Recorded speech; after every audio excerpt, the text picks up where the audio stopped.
Narcissists have no preference for any specific type of intervention.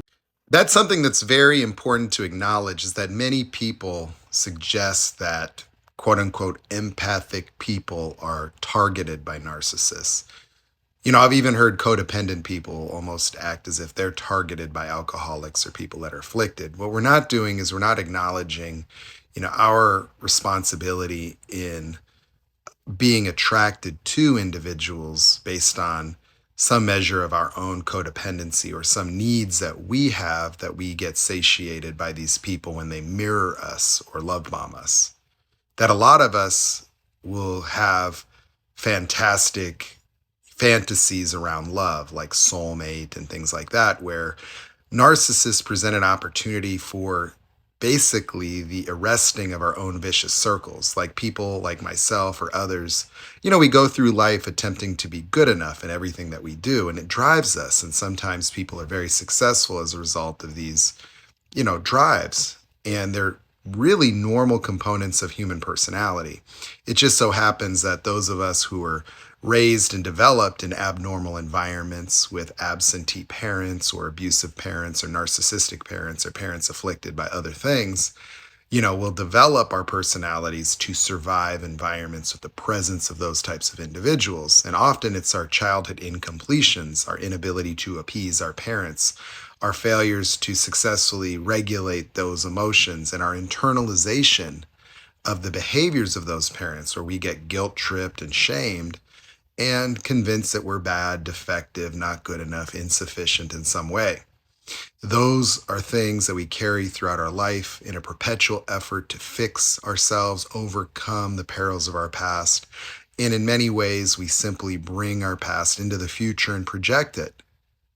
We find opportunity in dealing with these afflicted people because we idealize them in similar nature to which we must have done our parents. To survive those childhoods, often we have to see the best in our parents, and we latch on to the good times. It isn't that our childhood was all bad, was it?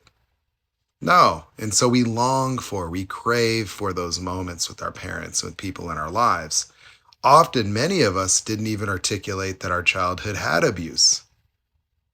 And that I would, as much as the stuff that I've been through, I didn't go through my life using my past as some form of excuse to explain myself. In many instances, when I have to look back and account for what occurred in a lot of these relationships, my analytical side tended to keep me numb and protected through understanding of other people. And this understanding of other people was often what would let them off the hook. The articulation of their challenges, their traumas. So, what there is to suggest is that, we're not out here being targeted per se.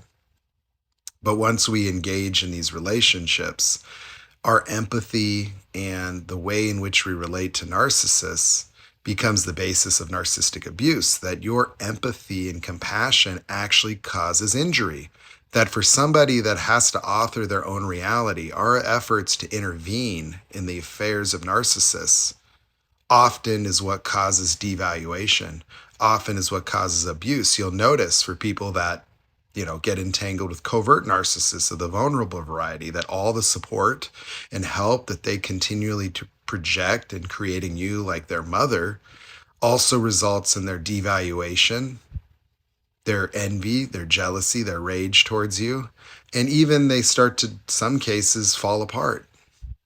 It's like the most ironic thing. You wonder why, as you provide this individual more support and you try to help them, that they become more resistant. They tune you out. Or, they feel entitled to your support while at the same time taking everything you have and then not really benefiting from it in the ways that you would have imagined. And they can be very burdensome. But, the worst thing that we can imagine is that somehow we are hapless and helpless targets of these predators out there. When in many instances, what I could say is I met some of these people while they were in conflict.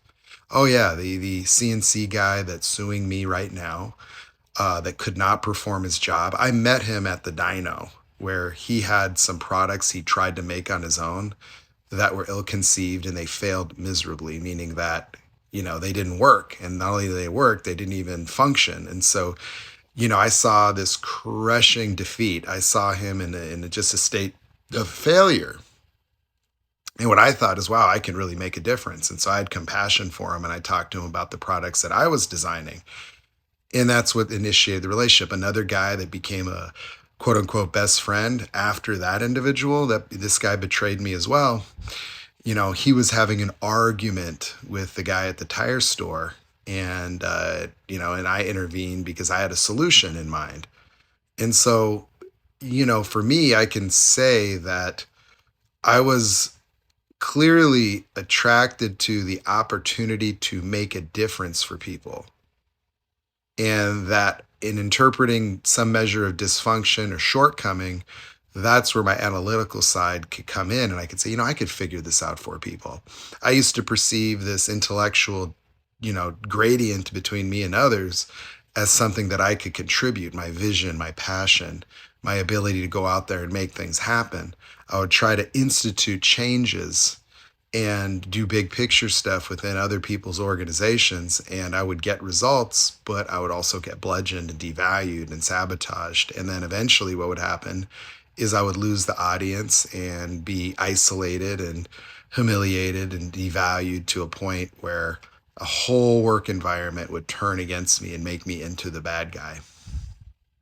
Or I would be discarded unceremoniously and then watch them fail miserably, after they got rid of somebody that was instrumental in managing or doing something important.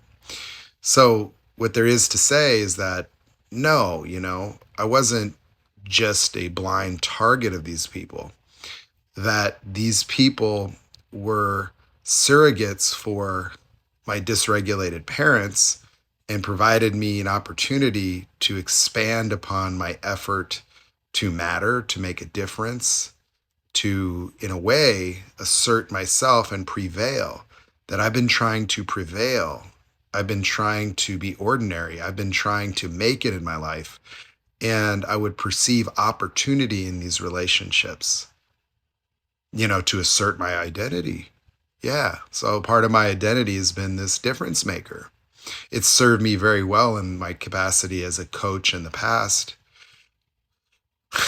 But in not quite understanding the minds of narcissists, I would misappropriate my time and my talent for the lost cause of the most afflicted people with this pathology. And so it's important to note that, no, you have a choice, and these people are not just out here seeking you out because you're empathic or some other attribute that you think you have. It's just they deal with everybody. It's just that a lot of people will sniff them out quickly.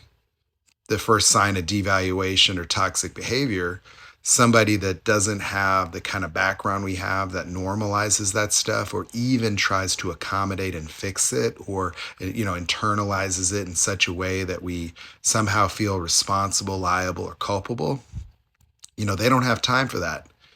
And so that is how we get stuck. It is our own predispositions and vicious circles and incompletion with our own past and parents. The things that we have not yet faced become the basis of a lack of discernment, become the basis of emotional needs that have a lot to do with fixing ourselves based on a notion of self that might suggest we're not good enough, or we're broken, or we haven't quite healed, or we aren't quite there yet. And so sometimes we perceive our healing, growth, as having something to do with our capacity to, improve these relationships, expand these relationships, and, make them better. So consider that perhaps it's not just about, being targeted by narcissists, but it's about our own predispositions and prevailing lack of awareness.